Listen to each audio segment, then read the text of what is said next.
ឆាប្រយុទ្ធរវាងអ្នកភូមិនិងពួកចោរក៏បានកាត់ឡើងយ៉ាងពេញទំហឹងអ្នកភូមិទាំងអស់បានខិតខំតស៊ូប្រយុទ្ធយ៉ាងស្វិតស្វាញជាមួយពួកចោរទាំងនោះក៏ប៉ុន្តែមើលទៅអ្នកភូមិហាក់ដូចជាមិនអាចយកឈ្នះពួកចោរទាំងនោះទេ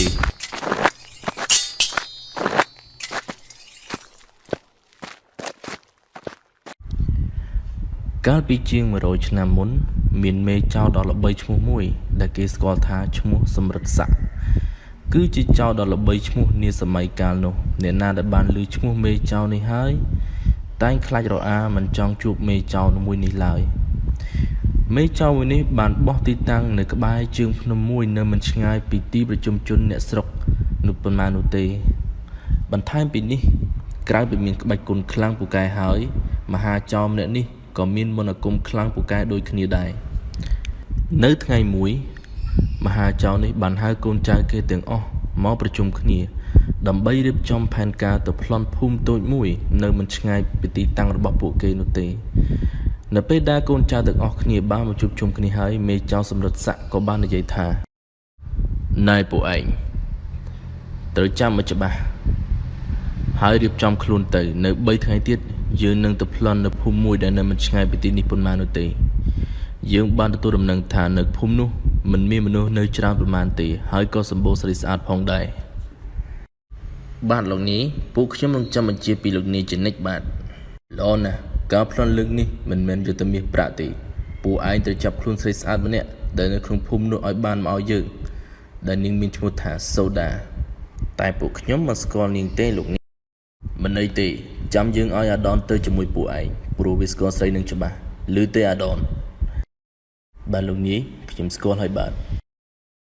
បន្ទាប់ពីពិភាក្សាគ្នាចប់មេចោរក៏បានប្រាប់ពីទីតាំងនិងផែនការដល់កូនចៅរបស់ខ្លួនដើម្បីចូលប្លន់ភូមិមួយនឹងហើយពួកចោរទាំងអស់ក៏បានរំបាយគ្នានិងរៀបចំខ្លួនជាស្រេចដើម្បីសម្រេចនូវកិច្ចការមួយនេះនិយាយពីភូមិតូចមួយដែលពួកចោរ500ទាំងនោះរៀបគម្រោងចូលប្លន់គឺជាភូមិតូចមួយដែលមានមនុស្សរស់នៅមិនច្រើននោះទេភាគច្រើនមានតែមនុស្សស្រីហើយមនុស្សប្រុសក៏មានតិចផងដែរពូសានដែលជាមេភូមិក៏មានក្តីបារម្ភខ្លាំងដែរពីព្រោះគាត់បានទទួលដំណឹងមកថាមហាចោរដ៏ល្បីឈ្មោះសំរិទ្ធស័ក្តិនោះដែលគ្រប់គ្នាខ្លាចរអាបានមកបោះទីតាំងនៅមិនឆ្ងាយប៉ុន្មានពីភូមិរបស់គាត់ទេដូចនេះហើយគាត់ក៏បានរិះរកគ្រប់វិធីដើម្បីការពារភូមិរបស់គាត់ថ្ងៃមួយពូសានបានទៅផ្ទះអ្នកប្រដាល់ម្នាក់ឈ្មោះពូសេងដើម្បីពិភាក្សាគ្នាអំពីរឿងមហាចោរសំរិទ្ធស័ក្តិលបងសេងអើយលបងសេងនៅផ្ទះអត់ទាំងអស់អ្នកណាគេនឹងសានមែនទេចូលមកអង្គុយលេងនៅក្រោមផ្ទះសិនមកសានបាទអរគុណលបងសេងបន្ទាប់ពីបានចូលអង្គុយស្រួលបួលហើយពូសេងក៏បានសួរទៅកាន់ពូសានថា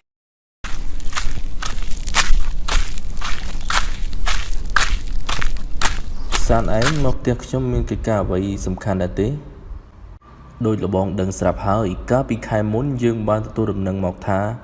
មហាចោរឈ្មោះសំរិទ្ធស័ក្តិនោះបានមកបោះទីតាំងនៅក្បែរភូមិរបស់យើងហើយខ្ញុំគិតថា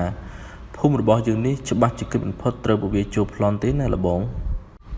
ខ្ញុំក៏បានដឹងពីបញ្ហានេះដែរចុះសេងឯងគិតដោះស្រាយបែបណាទៅ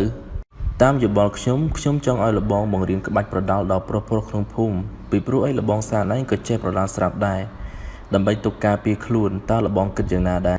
បើសេងឯងមានដំណងបែបនេះខ្ញុំនឹងជួយមករៀនទៅចុះដើម្បីឲ្យពួកគេមានលទ្ធភាពការពារខ្លួននិងការពារភូមិរបស់យើងចុះក្មួយមโนកូនលបងទៅណាហើយមិនឃើញគេនៅផ្ទះអញ្ចឹងលបងអូមโนគេប្រហែលជាទៅហាត់ក្បាច់ប្រដាល់នៅក្បែរត្រពាំងក្រោយផ្ទះហើយលោកប្អូនបើអញ្ចឹងខ្ញុំសូមលាលបងសេងទៅវិញសិនហើយបាទអញ្ជើញលោកប្អូនសុខសប្បាយតាមផ្លូវ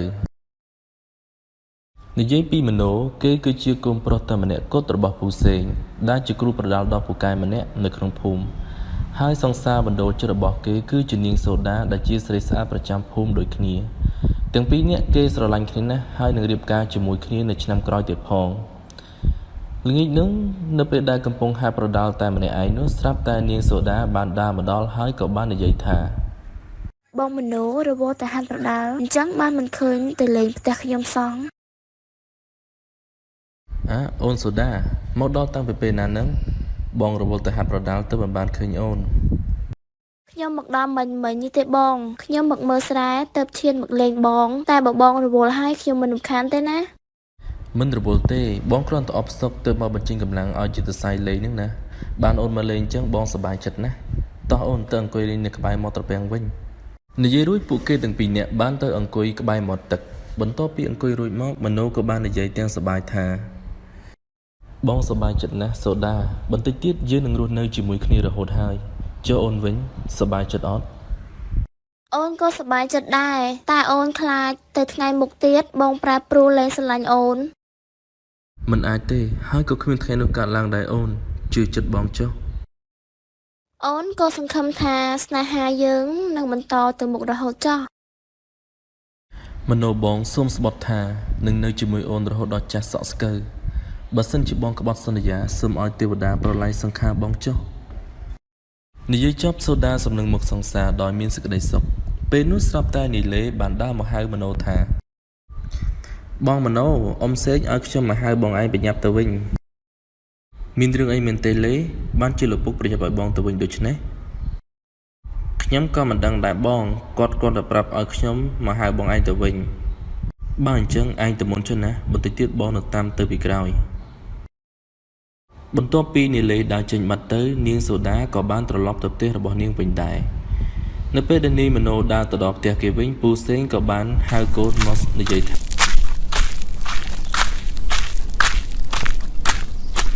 មនោកូនពេលនេះពុកបានទទួលដំណឹងថាមហាចៅសម្បត្តិស័ក្តិនោះបានបោះទីតាំងនៅក្បែរភូមិយើងហើយពុកគិតថាមិនយូរប៉ុន្មានទេពួកវាច្បាស់ជាចូលមកប្លន់នៅភូមិយើងមិនខានទេកូនថាយ៉ាងម៉េចនឹងពុកចុះពុកគិតយ៉ាងណាដែរចំពោះបញ្ហាមួយនេះពុកបានពិភាក្សាជាមួយនឹងប្អូនសានជាមេភូមិហើយគេចង់ឲ្យពុកនិងកូនជួយបង្ហាត់ប្រដាល់ដល់ប្រុសៗនៅក្នុងភូមិដើម្បីទប់ការពារខ្លួនពីពួកចោរណាកូនអញ្ចឹងហើយកូនឆាប់ទៅប្រមូលប្រុសៗក្នុងភូមិមកហាត់រល្ងាចមកយើងនឹងចាប់ផ្ដើមពីស្អែកទៅណាកូនបានពុកខ្ញុំនឹងទៅរៀបចំភ្លាមពុកបន្ទាប់ពីពិភាក្សាជាមួយនឹងឪពុកហើយមនោក៏បានទៅហៅអ្នកភូមិដែលជាប្រុសៗឲ្យមកហាត់ប្រដាល់នៅពេលល្ងាចនៅផ្ទះរបស់គេក៏ប៉ុន្តែទើបតែចាប់ហាត់បានតែ3ថ្ងៃប៉ុណ្ណោះនៅរសៀលថ្ងៃទី4ស្រាប់តែមានអ្នកភូមិម្នាក់បានរត់ទាំងត្រហេបត្រហប់មកប្រាប់ពូសានថាគេបានឃើញមហាចៅសម្រិទ្ធស័ក្តិបាននាំកូនចៅគេចេញដំណើរមកជិតដល់ភូមិគេហើយផាជាអាចមកប្លន់ភូមិគេនៅយប់នេះលោកមេភូមិខ្ញុំបានឃើញមហាចៅសម្រិទ្ធស័ក្តិបាននាំកូនចៅធ្វើដំណើរមកជិតដល់ភូមិយើងហើយលោកមេភូមិពិតជាលឿនមែនឯងឆាប់ទៅប្រមូលអ្នកភូមិប្រុសៗមកទប់ទល់នឹងចៅហើយឲ្យអ្នកភូមិចាស់ស្រីនិងក្មេងៗទៅលាក់ខ្លួននៅកន្លែងមានសុវត្ថិភាពសិនទៅ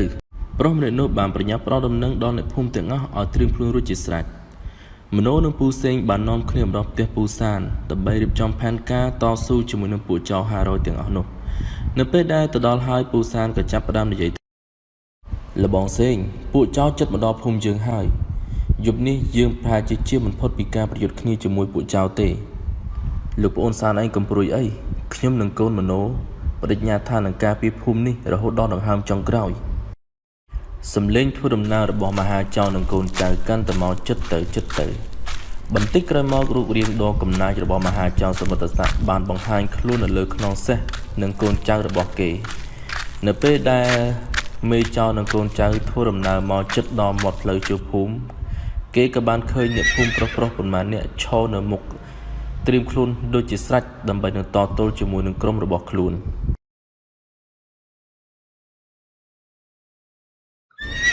មើលទៅពួកឯងមិនទាន់ស្គាល់ពាក្យថាស្លាប់ទេបានជាហ៊ាននៅប្រឈមមុខជាមួយយើងបែបនេះបើពួកឯងមិនចង់ស្លាប់ទេត្រូវតែឲ្យមាសប្រាក់និងស្រីម្នាក់ឈ្មោះសូដាមកឲ្យយើងប្រហែលជាយើងនេះអាចនឹងទុកជីវិតឲ្យពួកឯងបានតែបើពួកឯងរឹងតឹងគឺមានតែផ្លូវស្លាប់តែមួយមុខគត់គុំសង្ឃឹមថាយើងនឹងឲ្យមាសប្រាក់និងកូនស្រីរបស់យើងទៅអាពួកចៅ500ដូចជាឯងនោះយើងទុកឱកាសឲ្យហើយនៅតែមិនចង់បានទៀតអញ្ចឹងក៏បន្ទោសថាយើងចិត្តអាក្រក់ឲ្យសោះណាពួកឯងចូលសម្លាប់ពួកវាអស់ទៅឆាកប្រយុទ្ធរវាងអ្នកភូមិនិងពួកចៅក៏បានកាត់ឡើងយ៉ាងពេញទំហឹងអ្នកភូមិទាំងអស់បានខិតខំតស៊ូប្រយុទ្ធយ៉ាងស្វិតស្វាញជាមួយពួកចៅទាំងនោះក៏ប៉ុន្តែមើលទៅអ្នកភូមិហាក់ដូចជាមិនអាចយកឈ្នះពួកចៅទាំងនោះទេ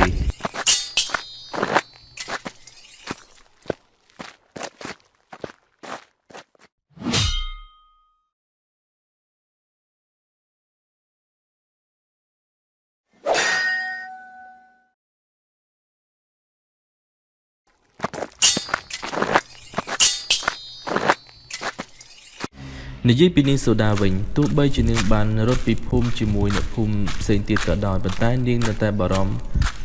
ពីមโนជាសង្សារនឹងពូសានជាឪពុកនាងណាស់ម្ល៉េះហើយនាងក៏បានលួចរត់គេចមកក្រោយវិញតែម្នាក់ឯងនិយាយអំពីការប្រយុទ្ធរបស់អ្នកភូមិជាមួយពួកចៅវិញប្រយុទ្ធអស់មួយសន្ទុះធំអ្នកភូមិជាប្រុសបានស្លាប់ម្ដងម្នាក់ជាបន្តបន្ទាប់រហូតដល់ស្លាប់តែពូសានពូសេងនិងមโนតែប៉ុណ្ណោះដែលមិនព្រមចុះចាញ់ហើយនៅតែបន្តប្រយុទ្ធរហូតដល់មានរបួសធ្ងន់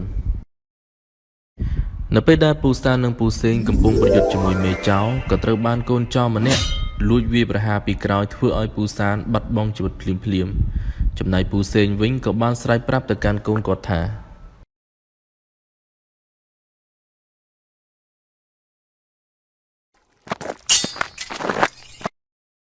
មโนឆាប់រត់ទៅកូនឆាប់រត់ភ្លាមទៅមិនបាច់នៅតស៊ូទៀតទេកូនឆាប់រត់ទៅ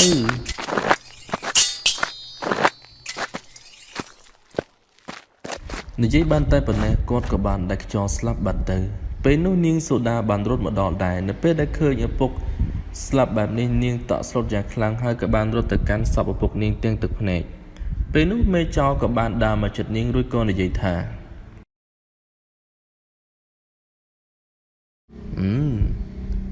នាងពិតជាស្អាតមែនបើសិនជានាងព្រមធ្វើជាប្រពន្ធរបស់យើងនោះយើងនឹងធ្វើឲ្យជីវិតនាងរស់នៅដូចជាព្រះនាងអញ្ចឹងគ្មានផ្លូវទេអាចារ្យអប្រិយឯងស្លាប់ឪពុកយើងហើយចង់ឲ្យយើងធ្វើជាប្រពន្ធឯងទៀតយើងសុខចិត្តស្លាប់ប្រសើរជាងធ្វើជាប្រពន្ធរបស់ឯងល្អបើនាងមិនព្រមតាមយើងនឹងបំពេញបំណងឲ្យនាងឯងចុះនិយាយចប់មេចៅនោះក៏បានចាក់នាងមួយដាវធ្វើឲ្យនាងសូដាដួលទៅលើដីទាំងដកដង្ហើមមិនដល់គ្នាស្របពេលដែលមโนត្រូវបានកូនចៅម្នាក់វាយប្រហារពីក្រោយធ្វើឲ្យគេត្រូវរបួសយ៉ាងធ្ងន់ហើយក៏សន្លប់បាត់ទៅបន្ទាប់ពីសម្លាប់អ្នកភូមិហើយមហាចៅនោះនិងកូនចៅក៏បានប្រមូលយកមាសប្រាក់និងវត្ថុមានតម្លៃផ្សេងទៀតដាក់លើរទេះរួចដឹកចេញទៅកាន់ទីតាំងរបស់ពួកគេវិញសូមរងចាំទស្សនាភាគបញ្ចប់សូមអរគុណ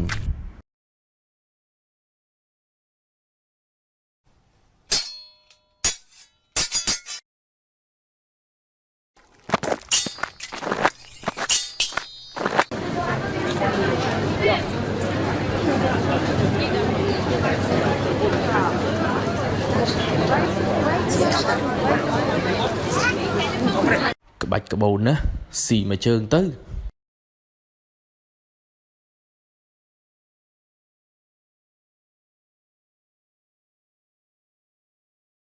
អូយស្រួល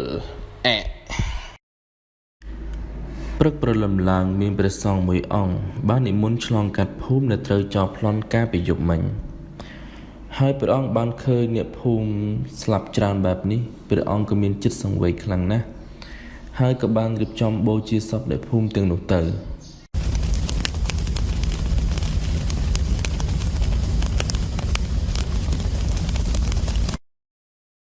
នៅពេលដែលព្រះអង្គក្រឡេកមើលទៅខាងឆ្វេងបន្តិចក៏បានឃើញនាយមโนហាក់ដូចជានៅមានដង្ហើមនៅឡើយព្រះសង្ឃអង្គនោះក៏ប្រញាប់នាំនាយមโนទៅព្យាសម្រាកព្យាបាលរបួសនៅផ្ទះចាស់មួយដែលនៅក្បែរភូមិព្រះសង្ឃអង្គនោះបានដឹងយ៉ាងច្បាស់ក្នុងចិត្តថានេះពិតជាស្នាដៃរបស់មេចៅសម្រិទ្ធស័ក្តិហើយដែលបានធ្វើអំពើខុសខើយ៉ាងនេះហើយព្រះអង្គក៏បានព្យាយាមជួយព្យាបាលរបួសឲ្យនាយមโนអស់ពីលទ្ធភាពដើម្បីឲ្យគេបានដឹកខ្លួនឡើងវិញអស់រយៈពេល2យប់2ថ្ងៃក្រោយកន្លងផុតទៅស្ថានភាពរបួសរបស់មโนបានធូរស្បើយជាងមុនហើយគេក៏បានដឹងខ្លួននៅពេលយប់បន្តិចនៅពេលដឹងខ្លួនហើយគេក៏បានឃើញព្រះសង្ឃមួយអង្គកំពុងអង្គុយសមាធិនៅមុខគេដឹងខ្លួនហើយមែនទេញោមខ្ញុំកណាអរគុណព្រះរាជគុណណាស់ដែលបានជួយពួកខ្ញុំកណាចុះឪពុកខ្ញុំកណានិងអ្នកភូមិផ្សេងទៀតតណាអស់ហើយគុណម្ចាស់ពួកគេបានស្លាប់អស់ហើយញោមអើយថាម៉េចនឹងព្រះរាជគុណពួកគាត់ស្លាប់អស់ហើយមែនទេមិនពិតទេមែនទេព្រះរាជគុណ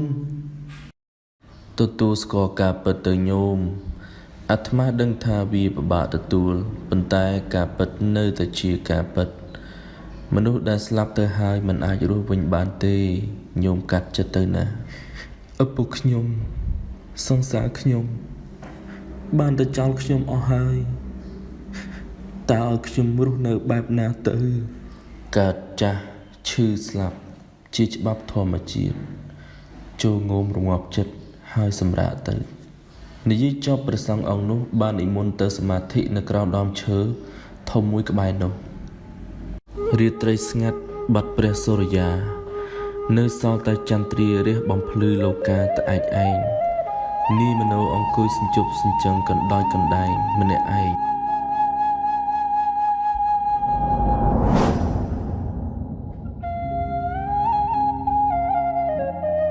នឹកដល់ឪពុកនិងសង្សារបណ្ដូលចិត្តក្នុងខ្ទមចាស់ទាំងអារម្មណ៍ឈឺចាប់ឥតស្បើយមនោក៏សច្ចាថាដរាបណាគេនៅមានជីវិតគេនឹងតាមសងសឹកមេចောင်းសម្រិទ្ធស័ក្តិនោះរហូតដល់ដង្ហើមចុងក្រោយដោយអស់កម្លាំងផងនិងឈឺមុខរបួសផងគេក៏បានសម្រាកវិញទៅ3ថ្ងៃក្រោយមកមុខរបួសរបស់មនោបានជាគ្រាន់បើហើយគេក៏បានចេញមកអរគុណដល់ព្រះសង្ឃដែលបានជួយជីវិតរបស់គេបានជាហើយមែនទេញោមកណាបដិជគុណខ្ញុំកណាបានជាគ្រាន់បើហើយ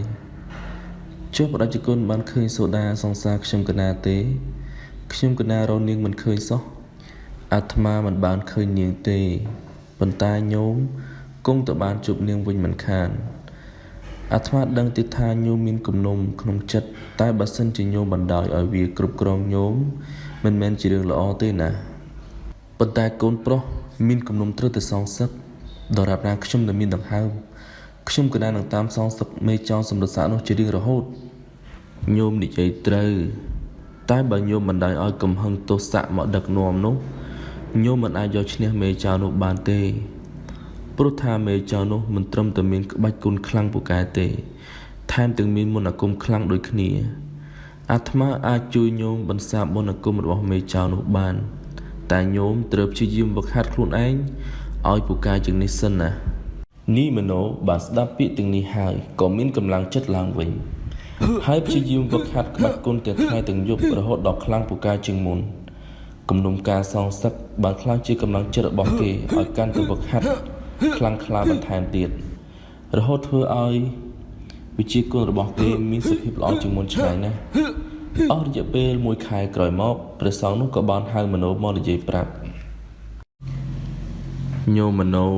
អាត្មាគិតថាញោមអាចយកឈ្នះមេចៅនោះបានហើយអាត្មានឹងដាក់មន្តអាគមនៅលើដាវដើម្បីយកឈ្នះអាគមរបស់មេចៅនោះហើយការវឹកហាត់របស់ញោមក៏បានល្អជាងមុនដែរនិយាយចប់ព្រះសង្ឃនោះក៏បានសូត្រមន្តអាគមដាក់ទៅលើដាវរបស់មโนហើយក៏មានសង្ឃដីកាបន្តថានៅពេលដែលធ្វើដំណើរទៅរកមេចៅនោះញោមត្រូវរក្សាដាវនេះឲ្យជាប់នឹងខ្លួនព្រោះថាមេចៅនេះមិនមែនមានមនុស្សជាកូនចៅទេគឺនៅមានពពួកខ្មោចព្រាយជាបរិវារទៀតផងនៅពេលដែលជួបតទល់នឹងមេចៅសម្រិទ្ធស័ក្តិហើយញោមត្រូវប្រើដាវនេះដើម្បីបំផ្លាញមន្តអាគមរបស់មេចៅនោះសិនទើបអាចប្រើសមត្ថភាពរបស់ញោមអាចយកឈ្នះមេចៅនឹងបានចាំសម្ដីអាត្មាឲ្យច្បាស់ណាញោមហើយយន្តធ្វើដំណើរទៅកាន់ទិសបូព៌ាទៅចុះនឹងទៅដល់កន្លែងរបស់មហាចៅនោះហើយ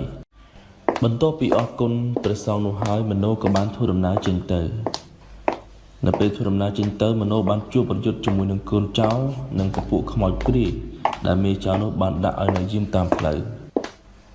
នៅពេលដែលធ្វើដំណើរជិតទៅដល់មកផ្លូវចូលមโนបានជួបប្រយុទ្ធជាមួយនឹងកូនចៅដែលនៅចាំយាមផ្លូវបន្ទាប់ពីអាចយកឈ្នះកូនចៅនឹងបានហើយមโนក៏បានបន្តដំណើរទៅមុខទៀត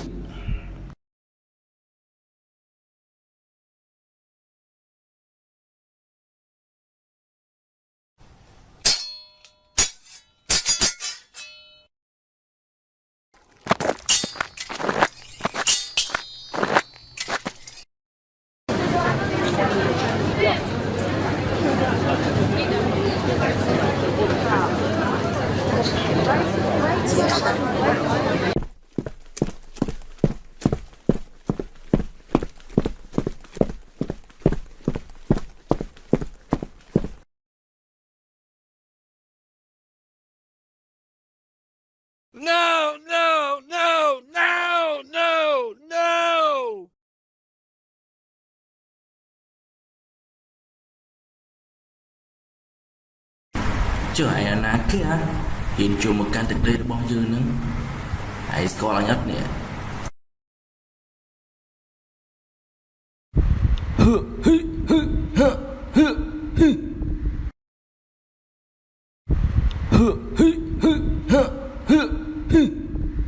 cái bạch cái bồn á xì mà trơn tất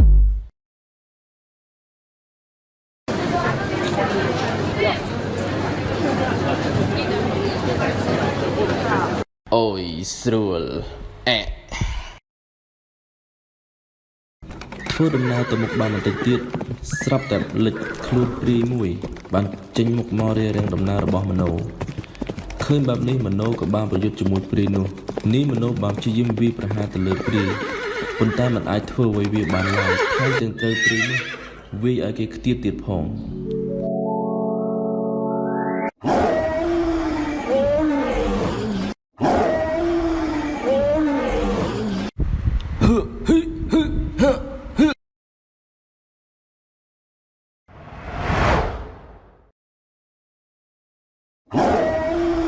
ភ្លាមនោះមโนក៏បានដកដៃរបស់ខ្លួនចេញមកហើយបានសូត្រមន្តអាគមដាក់ទៅលើដាវបណ្ដាលឲ្យដាវនោះចេញនៅពន្លឺមន្តអាគមហើយមโนក៏បានហក់កាប់ទៅលើព្រាយនោះមួយទំហឹងបណ្ដាលឲ្យព្រាយនោះស្រែកឡើងដោយភាពឈឺចាប់អូយឈឺណាស់លោកម្ចាស់ជួយខ្ញុំផងអូយ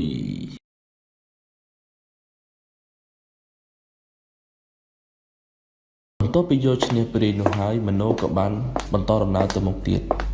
ពេលនោះគេក៏បានឃើញមេចៅនោះនៅអង្គុយរងចាំគេរួចជាសាច់រួចទៅហើយ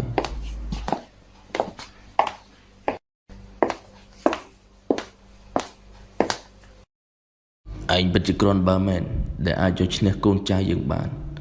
តែឯងកុំតន់អនៅមានការប្រយុទ្ធចុងក្រោយទៀតមិនប្រកាសថាឯងអាចយកឈ្នះយើងបានទេមហាចៅសម្រិទ្ធស័ក្តិមនុស្សដូចជាឯងនេះសាងបាបកម្មច្រើនណាស់ថ្ងៃនេះយើងនឹងដាក់ទោសឯងជំនួសទេវតាហើយ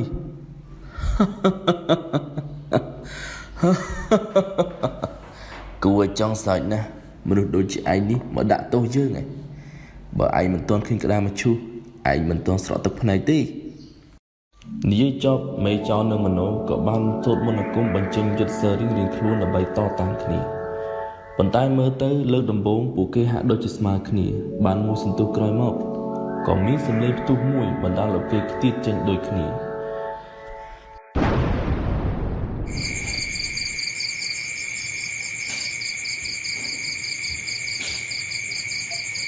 ដោយមើលឃើញថាមេចៅសម្រិទ្ធស័ក្តិនោះអស់មន្តអាគមទៅហើយមโนក៏បានចូលទៅប្រយុទ្ធគ្នាជាមួយនឹងមេចៅដោយប្រើដៃម្ដងដោយលើកនេះការប្រយុទ្ធហាក់ដូចជាស្វិតស្វាញណាស់គ្មានអ្នកឈ្នះគ្មានអ្នកចាញ់ទេគឺរឿងស្មើដៃគ្នា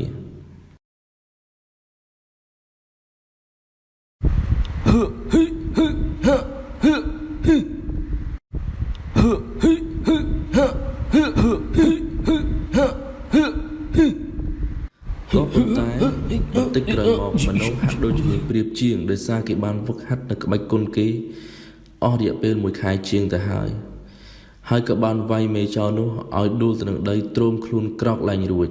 ជីវិតចុងក្រោយរបស់ឯងបានមកដល់ហើយអាមេចៅសម្រិទ្ធស័ក្តិហើយមួយដាវនេះគឺសម្រាប់ឪពុករបស់យើងសង្សាររបស់យើងនៅអ្នកភូមិទាំងអស់ដែលត្រូវបានឯងសម្លាប់បន្ទាប់មកមโนបានហក់ទៅកាប់ប្រហារមេចៅធ្វើឲ្យមេចៅនោះស្រែកបានតែមួយម៉ាត់អូយចុកហើយក៏ស្លាប់បាត់ទៅបន្ទាប់ពីសម្លាប់មេចៅនោះហើយមโนក៏បានវិលត្រឡប់មកភូមិគេវិញ